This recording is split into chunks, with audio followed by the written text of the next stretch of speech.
Hey, what's up, YouTube? Hope everybody's doing good out there. Hope you guys are staying clean, staying safe, all that fun stuff. Anyway, I got a walk-in freezer today that apparently won't turn on, so should be interesting. I'm hoping it's interesting anyway. Alright, so stick around. I'll bring you along for the ride. Alright guys, we are inside our little walk-in freezer, and it is currently running right now. But if you'll notice, our frozen droplets of water up there are indicating a possible defrost issue, so we're going to look into that as well.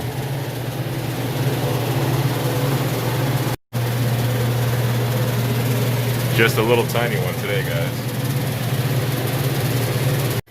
Here's our condensing unit. Sight glass is nice and full. Judging by the frozen droplets of ice on the ceiling of the walk-in freezer, I suspect a defrost problem. And then I come out here and I find our defrost clock has basically 4 defrosts per day, all at about an hour each. So I'm assuming whoever set it up this way is depending on that defrost termination fan delay to kick it out of defrost. The kitchen manager said that it just kicked on a few minutes before I got here, and he also mentioned that it does seem to stay in defrost for extended periods of time. So I'm just assuming at this point that a defrost termination switch isn't bringing it out of defrost. Instead, I believe it's just timing out. Now, due to the current pandemic, I'm sort of limiting my trips inside and outside of the building. So what I'm going to do is I set it just a hair before it goes into defrost, and I'm going to stand around and make sure that it times itself and it's able to move itself into defrost. And then I'm just going to monitor my X and my N terminals here, because right now they're open, and when it goes through defrost and eventually when it gets warm enough, that switch will close and it should time itself, or it should close this switch between here. So that's what I'm going to monitor when it goes into defrost. I also got my garden hose hooked up because we're going to clean this condensing coil while we're on site. It's not terrible, but it's a little impacted.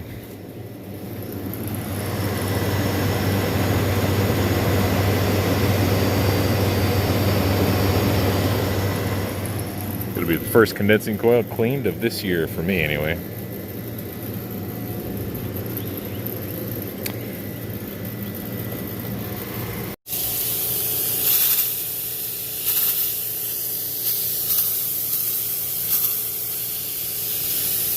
Look at all that gunk coming out of there.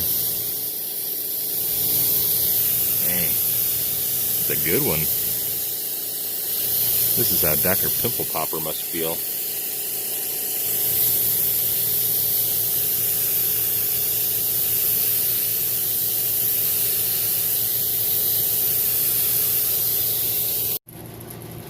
Now here's something I like to do, especially with these microchannel coils.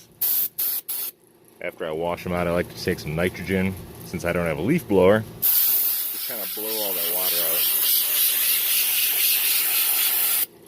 Because if you don't, you run the risk of the unit shutting off on high head pressure, or if the condensing fan motors are able to pull through that water-soaked coil here, then they're probably going to drop your head pressure, and your TXV is not going to feed properly. So you could have a couple different issues if you don't do this. So I recommend you do it.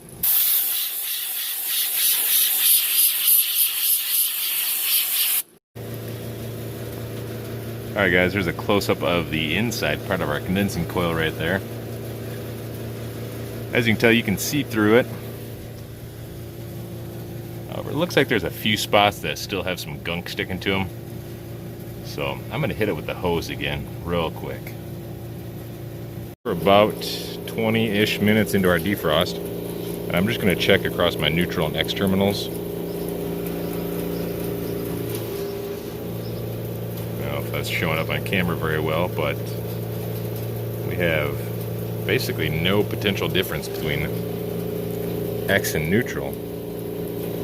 So we should not be in defrost. Maybe we might have a bad defrost timer on our hands, guys. we're just checking our defrost termination switch right up there. It's got the black, brown, and red wires going to it. There's my black lead on my brown wire. That brown wire goes to the X terminal, which is right over here. There we go. That's my X terminal. So I'm going to check brown to my neutral, which is red, right down here to number 4. Just see if I do a continuity. Alright, so let's see.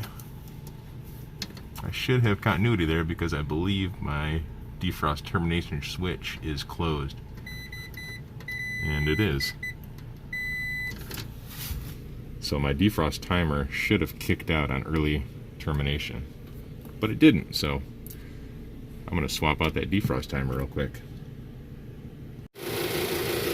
Real quick, guys, I wanted to point this out. I've never actually seen one of these terminals before. It's just a fork, but it spins on like a wire nut. I mean, you can see inside there, but it's threaded just like a wire nut. At first I thought I had some loose connections all over the place, but it just got some fancy little wire nut forked eyelet things, I guess. Oh, weird. If I'm going to use a forked connection, I still prefer to crimp it on, I guess. Old school way of thinking. Well, I hope you can hear me, guys. I'm sort of in a tight spot here, right next to another condenser unit that runs nonstop. So you'll notice I have my new defrost timer installed. I have it set up for 6 defrosts at 30 minutes each per day. Now, right here, you'll notice that I have my arrow pointing towards an absurdly long defrost. Now, since my defrost termination switch is closed in the position where it's going to kick it out of defrost, I'm going to basically start this unit up in defrost, and my defrost termination switch should immediately tell the defrost timer that it's too warm and we need to go into refrigeration mode.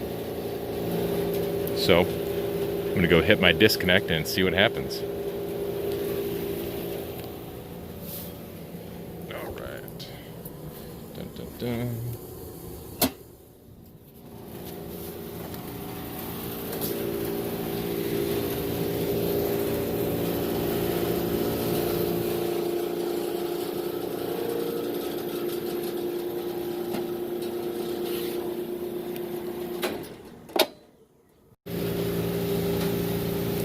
Alright guys, so notice we are still in defrost.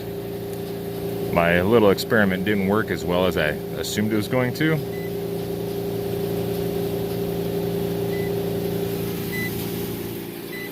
You still have a potential difference across X and neutral, so my defrost termination switch is closed again. So my assumption is, since I've had this whole unit off for a little while, it was still 7 degrees inside the box, so without those heaters running, since I had the unit off to change the defrost timer, without those heaters running, my defrost termination switch closed back into the position of black and neutral, which would have been red, so my fans would have come on. So we're just going to wait a little bit, let it defrost some more. Shouldn't take long for that termination switch to kick us out of defrost. Well, it's been about 5 minutes maybe at the most since that last clip. Just make sure we got 0 potential difference, so our defrost termination switch is closed and we are back in refrigeration mode. So now what I'm going to do is just monitor my box temperature and go from there. So we got a clean coil, new defrost timer. Let me fix these times. There we go. Contactors look good, wires are nice and tight. Unit looks in pretty good condition. I don't see any other red flags with this unit. So let's just wait for it to hit temperature now. So I was just in here setting up my temperature probe. I noticed that. A little transformer just sort of hanging out. Not real sure what it does, but maybe, oh, I bet you it controls the display for those temperature probes. It's just got a little red digital or LED display on the outside. So anyway, we're down to 10 degrees and dropping. Alright guys, we just dropped below 0. So I'm gonna call it good.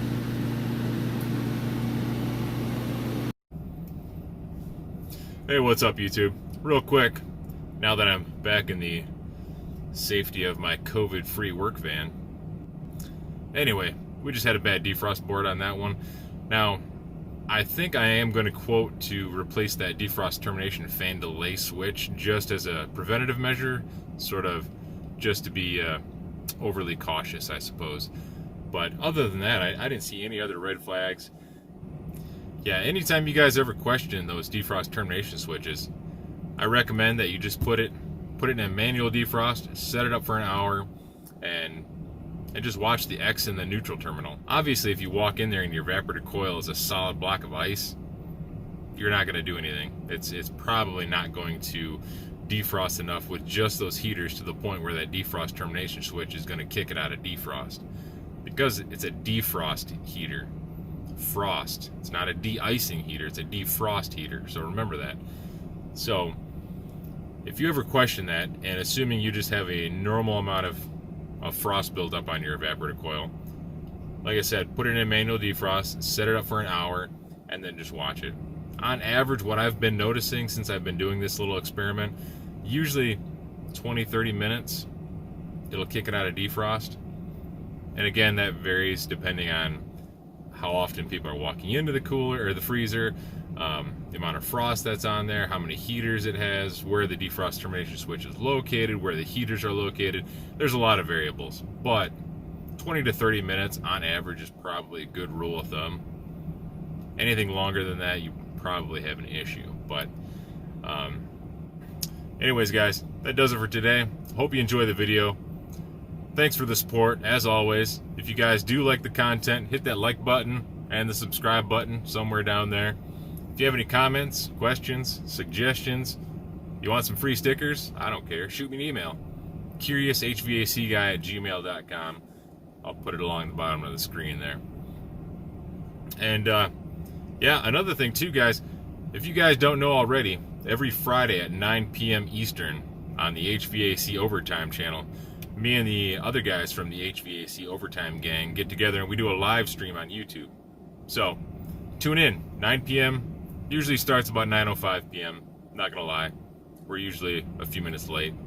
But 9 p.m. Eastern, HVAC Overtime channel. Alright guys, we'll see you there.